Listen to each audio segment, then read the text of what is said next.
En numéro 1, la technique de la poupée de paille. C'est la technique de Nobara Kugisaki. Cette meuf, elle a vraiment un truc chelou mais ultra efficace. Elle peut manipuler ses marteaux, ses clous et ses poupées de paille en canalisant son énergie occulte à travers son équipement. Sa première capacité, c'est résonance. En gros, elle applique directement son énergie sur une cible en utilisant sa poupée comme effigie. Comment ça marche? Elle doit attacher un morceau de son adversaire sur la poupée pour les connecter. Ensuite, elle utilise son marteau et ses clous pour attaquer la poupée, ce qui permet à son énergie de frapper directement les points vitaux de l'ennemi. C'est un peu comme du vaudou, mais version manga quoi. Elle peut aussi utiliser son marteau et ses clous comme des projectiles avec sa technique épingle à cheveux. Là, elle infuse de l'énergie occulte dans ses clous et utilise son marteau pour les lancer comme des balles. Et le truc vraiment stylé, c'est qu'elle peut faire exploser les clous à distance quand elle veut. Boum! Dégâts massifs sur tout ce qui se trouve autour. Nobara, franchement, elle assure grave. Passons maintenant au sanctuaire. C'est la technique du roi des fléaux, Sukuna. Et là, on monte direct d'un niveau. Cette technique inclut deux types d'attaques tranchantes. Démantèlement, c'est l'attaque par défaut de Sukuna. Il peut trancher à distance les esprits maudits et les exorcistes avec une efficacité démentielle. Par contre, découpe, c'est une attaque qui s'adapte automatiquement en fonction de la résistance de la cible et de son niveau d'énergie occulte pour la découper en un seul coup. Le truc, c'est que, sauf s'il utilise son extension du territoire, Sukuna doit faire un contact physique avec la cible pour activer des coupes. Mais attendez, c'est pas fini. Sukuna peut aussi créer et manipuler le feu pour des attaques à longue portée. Il forme une flèche en chantant et en faisant des gestes. Par contre, cette technique ne peut être utilisée qu'après avoir utilisé démantèlement et découpe. Sukuna, c'est vraiment le boss final de ouf. En numéro 3, les flammes du désastre. C'est la technique de Jogo, le fléau du désastre. Ce mec peut convertir son énergie occulte en feu et en attaque à base de flammes. Ça veut dire qu'il peut manipuler la lave, entre autres capacités pyrokinétiques. Il peut aussi utiliser d'autres techniques liées au feu, comme ses insectes braises. Ces insectes sortent du trou volcanique au sommet de sa tête. Ils volent vers la cible à grande vitesse et utilisent le son pour se faire exploser dans une explosion de feu géante. Jogo, c'est littéralement un volcan ambulant. Et vraiment vite fait, si vous aimez ce genre de contenu, n'hésitez pas à vous abonner. Si vous voulez des explications sur les animés sans blabla inutile, vous êtes au bon endroit. Abonnez-vous et profitez. Bon, passons maintenant aux plantes du désastre. C'est la technique de Hanami, le fléau des plantes. Cette technique lui permet de créer et de manipuler librement diverses plantes maudites et des attaques à base de bois manifestées à partir d'énergie occulte. Les plantes n'absorbent pas l'énergie occulte, donc Hanami peut absorber leur force vitale et la convertir. Il peut manipuler ces plantes pour qu'elles agissent comme des projectiles, des plateformes ou même fleurissent en un grand champ de fleurs comme distraction.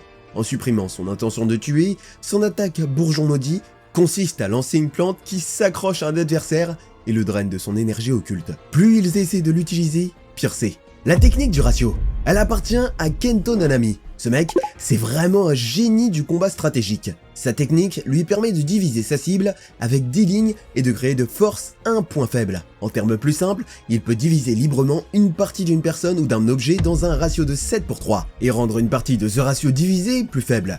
Les parties du corps que Nanami peut diviser ne sont pas limitées au corps entier. Ça peut se concentrer uniquement sur la tête, le torse, les bras et les jambes. Il a aussi la capacité effondrement qui élargit la zone de frappe de sa technique. Ça lui permet de porter un coup critique sur une large zone. Nanami, c'est vraiment le mec qui calcule tout avant de frapper. Parlons maintenant de la transformation inactive. C'est la technique de Mahito, le fléau du désastre. Et là, on a vraiment l'une des techniques les plus flippantes de l'animé. Cette technique permet à son utilisateur de déformer la forme des âmes. Grâce à cette manipulation des âmes, Mahito peut changer la forme de son propre corps ou le corps de toute personne avec laquelle il fait un contact physique. C'est vraiment horrible quand il pense. Une de ses techniques avancées, c'est multiplicité d'âmes. Il fusionne deux âmes ou plus ensemble. Cette fusion forcée crée une réaction violente à cause du rejet naturel entre les âmes. Mais Mahito peut exploiter cette réaction pour utiliser diverses autres techniques. Par exemple, répulsion corporelle capitalise sur l'énergie libérée par les réactions de multiplicité d'âmes. En augmentant l'énergie à l'intérieur des âmes fusionnées, Mahito amplifie la puissance et dirige une attaque aussi puissante composée d'humains transfigurés vers son adversaire. Isomère d'âmes polymorphes utilise aussi multiplicité d'âmes, mais fusionne des âmes avec un rejet plus faible, formant un humain transfiguré avec une force immense mais une faible durabilité. Et dans sa forme ultime, corps instantané de mise à mort déformé, Mahito se transforme après avoir compris la vraie essence de sa propre âme. Cet état évolué double sa résistance d'origine, augmente massivement sa force et sa vitesse, et probablement sa production d'énergie occulte. Maito, c'est vraiment le pire cauchemar qu'on peut affronter. La manipulation d'outils. C'est la technique de Momo. Elle permet à Momo de manipuler librement son balai par télépathie, ce qui lui permet de voler. Elle peut aussi utiliser le balai pour signaler aux autres sa position ou passer un message en volant au-dessus. Sa capacité vent lui permet de créer une lame volante d'énergie occulte qui est tirée sur un adversaire après qu'elle ait traîné les poils de son balai sur le sol. Momo, c'est un peu la sorcière version JGK. Construction. C'est une technique d'abord vue utilisée par Maizenin. Elle permet de créer des objets à partir de rien en utilisant une quantité énorme d'énergie occulte, parce que ça consomme beaucoup d'énergie. L'utilisation de construction par Mai est limitée. Elle utilise principalement cette technique pour produire une balle supplémentaire pour un 6 coups une fois toutes les 24 heures. Par contre, le vrai potentiel de cette technique est montré avec l'ancienne exorciste Yorozu. Elle peut produire presque n'importe quelle substance qu'elle connaît, ce qui lui permet de créer plein d'autres objets. Son utilisation la plus forte de cette technique, c'est l'armure d'insectes qu'elle crée pour rendre son corps incroyablement résistant, et la sphère parfaite qui tue instantanément tout ce qu'elle touche. Yorozu, c'est vraiment au niveau au-dessus. Bougie Uji, c'est la technique d'Aoi Todo, et franchement, c'est l'une des techniques les plus stylées de l'anime. Elle lui permet d'échanger de place avec quelqu'un simplement en frappant dans ses mains. Cette technique puissante peut même échanger deux cibles autres que lui-même. Les cibles de Todo dans la portée effective de sa technique doivent avoir plus d'énergie occulte que l'humain typique.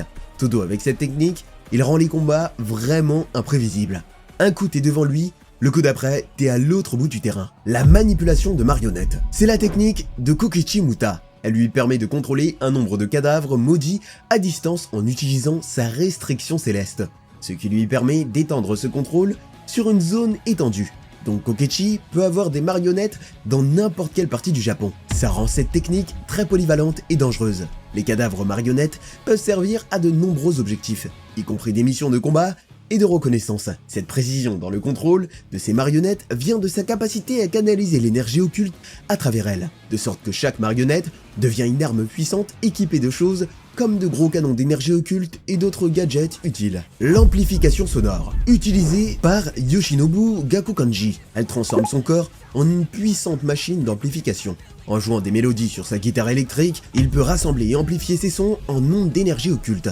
La technique permet donc à Yoshinobu de libérer ses sons amplifiés comme des ondes d'une force destructrice. Le cœur de cette capacité réside dans la modulation de l'intensité et de la direction des ondes sonores. Divers effets peuvent être produits par Yoshinobu en changeant les mélodies et les rythmes qu'il produit. Sa portée et sa force dépendent de la complexité des mélodies et du volume auquel Yoshinobu joue, ce qui lui permet de planifier ses attaques en fonction de différentes situations. La technique de pourriture, c'est celle d'Ezo et Kechizu. Elle leur permet de manipuler leur propre sang qui possède des propriétés hautement corrosives.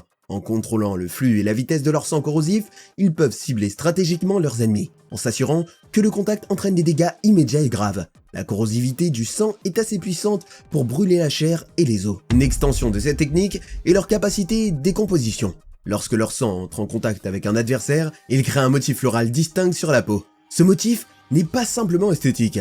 Il marque le début d'un processus de décomposition rapide et douloureux. La zone affectée pourrit rapidement, se propageant depuis le point de contact et causant des dégâts graves et souvent irréversibles. L'utilisation combinée de la technique de pourriture et de décomposition leur permet de lancer leur sang comme des projectiles ou de l'étaler sur des surfaces pour créer des pièges mortels. Manipulation d'esprit maudit. C'est la technique de Suguru Geto. Elle lui donne la capacité de contrôler et de manipuler les esprits maudits. Cette technique permet à Geto d'absorber et de commander des fléaux, les transformant en extension de son propre pouvoir. Le principe de base de cette capacité tourne autour de la soumission de ces esprits, en les transformant efficacement en serviteurs loyaux. Si la différence de grade entre Geto et le fléau est de 2 ou plus, il peut absorber le fléau sans aucune condition. Uzumaki, c'est la version maximale de sa technique. Il peut combiner ses fléaux collectés en une seule attaque concentrée. Et si le fléau est assez fort, il peut même extraire sa technique maudite pour une utilisation unique. Geto, c'est vraiment le collectionneur ultime. Transplantation cérébrale. C'est une technique possédée par l'ancien exorciste Kenjaku. Elle lui permet de transplanter son cerveau dans le corps d'une autre personne et de le prendre en charge. Le transfert permet à Kenjaku d'accéder aux souvenirs de l'hôte, aux techniques innées et à l'énergie occulte. Le seul inconvénient de la technique, c'est que l'utilisateur doit garder des points de suture visibles sur sa tête pour identifier facilement le transfert cérébral. De plus, il y a des conditions prédéterminées et des contraintes de temps avec cette technique. Mais ces détails n'ont jamais été divulgués. Kenjaku, c'est le parasite ultime. Invocation de bêtes auspicieuses. C'est la technique d'Ino. C'est une technique de séance qui lui permet de devenir un médium spirituel en cachant son visage avec un masque. Cette technique permet à Ino d'invoquer et d'exploiter le pouvoir de 4 bêtes auspicieuses. Kaishi, Reiki, Kirin et Ryu. Chaque bête apporte ses capacités uniques, améliorant les prouesses au combat et la polyvalence d'Ino. En invoquant ces entités, Ino peut s'adapter à diverses situations de combat. La technique de séance, utilisée par Granny Ogami. Elle lui permet d'invoquer le corps ou les informations d'âme d'une personne décédée en utilisant leur cadavre. Avec ces informations, Granny Ogami peut se métamorphoser elle-même ou un participant involontaire en la personne décédée. Cette transformation n'est pas seulement un changement physique, mais incorpore également les capacités et les connaissances de la personne émulée. Bien que possible, il n'est apparemment pas sage de transférer les informations d'âme d'une personne car cela augmente le risque que la personne d'origine prenne le contrôle du corps hôte. Manipulation d'oiseaux noirs. C'est la technique de Mei Mei. Elle lui permet de contrôler télépathiquement des corbeaux et de voir tout ce qu'ils voient. En utilisant cette capacité, Mei Mei peut recueillir des renseignements et surveiller son environnement à travers les yeux de ses corbeaux. De plus, la frappe d'oiseau de Mei Mei amène cette technique à un niveau mortel. Elle ordonne à un corbeau de se suicider, ce qui l'amène à dépasser les limites de son énergie occulte. Le corbeau se propulse ensuite vers son adversaire, livrant un coup dévastateur à l'impact. Un que seul Satoru Gojo a survécu. Mei Mei, elle utilise vraiment ses corbeaux comme des missiles vivants. Les marées du désastre. C'est la technique du fléau du désastre Dagon. Elle lui donne la capacité d'invoquer et de manipuler de grands volumes d'eau à volonté. En tant que matrice maudite, Dagon pouvait remplir une pièce entière d'eau pour piéger les non-exorcistes et les manger. Dans sa forme pleinement réalisée, Maki a noté que Dagon est capable de produire beaucoup plus d'eau que même Max Éléphant. De plus, les saints de mort de Dagon invoquent un flux sans fin de Shikigami de vie marine, qui attaque et dévore les cibles. Cette technique mortelle est intégrée dans l'extension de territoire de Dagon, horizon de la Skanda captivante, garantissant que leurs attaques sont un coup garanti, bien qu'il ne soit pas certain si les Shikigami sont le résultat de la technique ou du territoire lui-même. La technique sans nom de Mimiko est très similaire à celle de Nanako. Elle lui permet de manipuler une cible à travers sa poupée. Toutes les actions qu'elle effectue sur la poupée sont directement reflétées sur la cible. Sa méthode d'attaque la plus courante consiste à prendre la poupée avec une corde, ce qui provoque le même effet sur sa cible. Miracle. C'est une technique utilisée par Haruta Shigemo. Elle consiste à stocker de petits miracles quotidiens en les effaçant de sa mémoire. Ces miracles stockés sont indiqués par des lignes sous les yeux de Shigemo. Lorsque sa vie est en danger, il peut libérer ces miracles stockés, ce qui modifie sa chance et lui donne une chance de survivre à des situations potentiellement mortelles. Cette capacité renverse efficacement la tendance dans des moments critiques. Analgésique. C'est la technique de Shoko. Elle aide à empêcher les blessures de s'aggraver.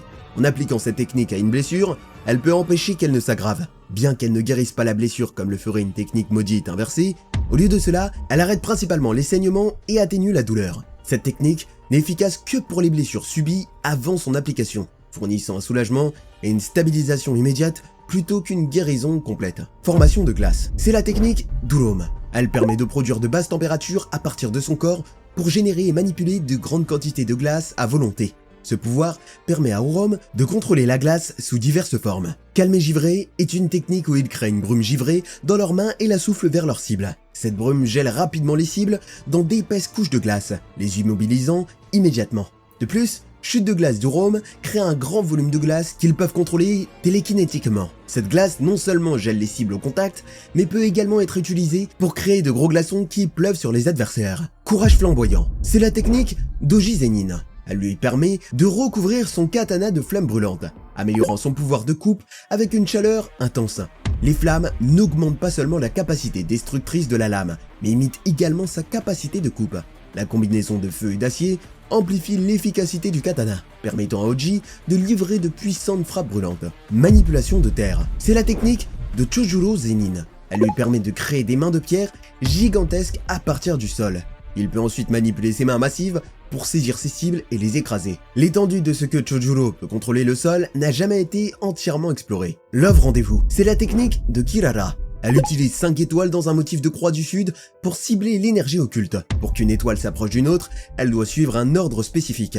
Si les étoiles ne suivent pas la séquence, toute cible avec le même motif d'étoile attirera l'étoile à la place. Cette méthode permet à Kirara de contrôler et de diriger avec précision l'énergie occulte en fonction de la disposition des étoiles. Manipulation de cheveux. C'est le nom non officiel d'une technique utilisée par 2 exorcistes, Les cheveux de Han Yu peuvent se transformer en forme d'avion et lui donner la capacité de voler à grande vitesse. Son énergie occulte est concentrée principalement dans sa tête, donnant à ses attaques assez de puissance pour envoyer des adversaires à travers des bâtiments. Cependant, cela laisse le reste de son corps vulnérable. Semblable à Han Yu, les cheveux de Jaja sont en forme d'hélice d'hélicoptère, ce qui lui permet également de voler. Et voilà, on arrive presque à la fin de la vidéo. Mais comme vous avez peut-être remarqué, il reste encore pas mal de techniques maudites à expliquer. En fait, après avoir enregistré cette vidéo, je me suis rendu compte que ce serait super long. Donc j'ai décidé de la diviser en 2 parties. Alors n'oubliez pas de vous abonner et d'activer les notifications pour être sûr de savoir dès que la partie 2 sort.